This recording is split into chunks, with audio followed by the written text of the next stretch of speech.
Welcome back. So today we're going to be talking about buying a house when you're single.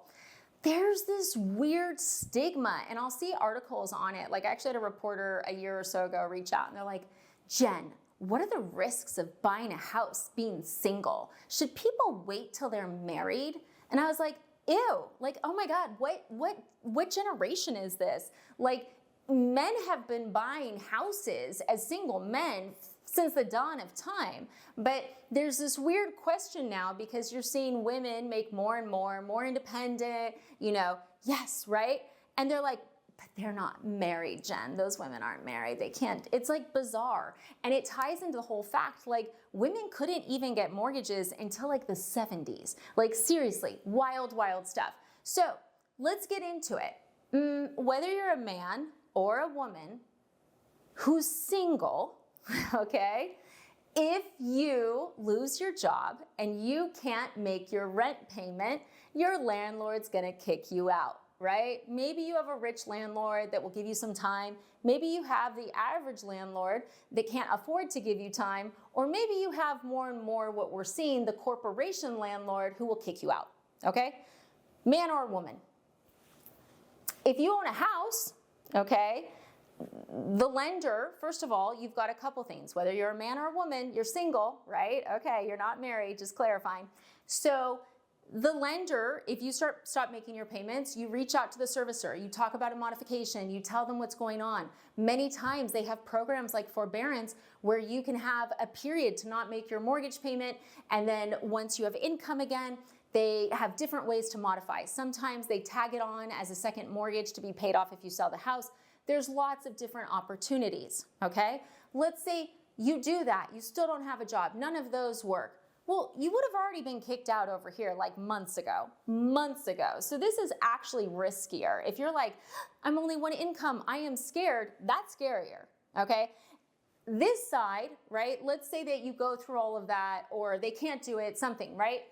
Look up the foreclosure timeline in your state.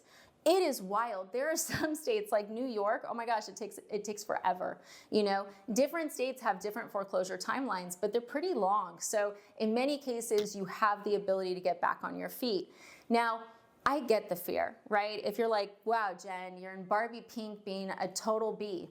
Not really, guys. Like I remember when I first started lending and I was talking to my boss at the time, Billy Simpson, love Bill. He's a good guy. I don't know if he watches my stuff, but if he does, hey, Bill. Anyways, and I was like, Bill, like, I know I should buy a house. This was like 2011. I should have bought a house. And I'm like, I'm just scared. I'm in mortgages. Like, I don't know how dependable my income is. I was still newer. And look, mortgages are not known for dependable income. I'm like, I just don't. And he's like, Jen, you are safer owning a home, because they're gonna have to foreclose on you, which takes longer. And I took that to heart. And here's the thing. Sometimes people go, well, what if I get married and they don't like the house? Cool. Turn the house that you bought into an investment or sell it and make money and buy a house together, okay?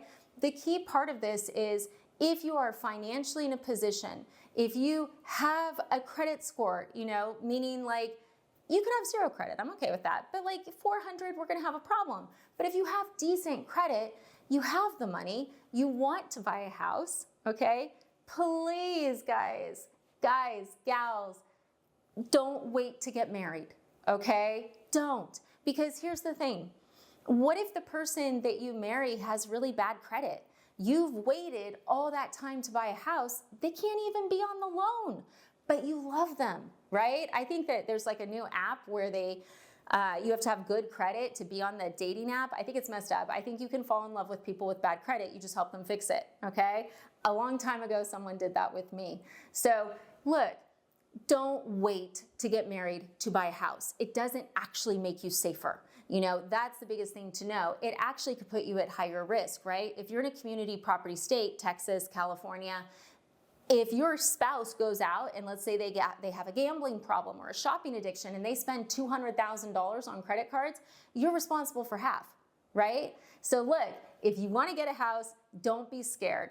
If you're scared about losing your job and not being able to pay the mortgage, you have a better chance owning a home than renting. So a quicker video, I hope it was helpful, but I just saw someone type that recently in Reddit, and I just went, oh, girl, you got this. Like, please don't wait for a prince. He may come and you can have that castle, or she may come and you can have that castle. But until then, take care of yourself, you know? Start building your wealth. Thanks for watching, guys.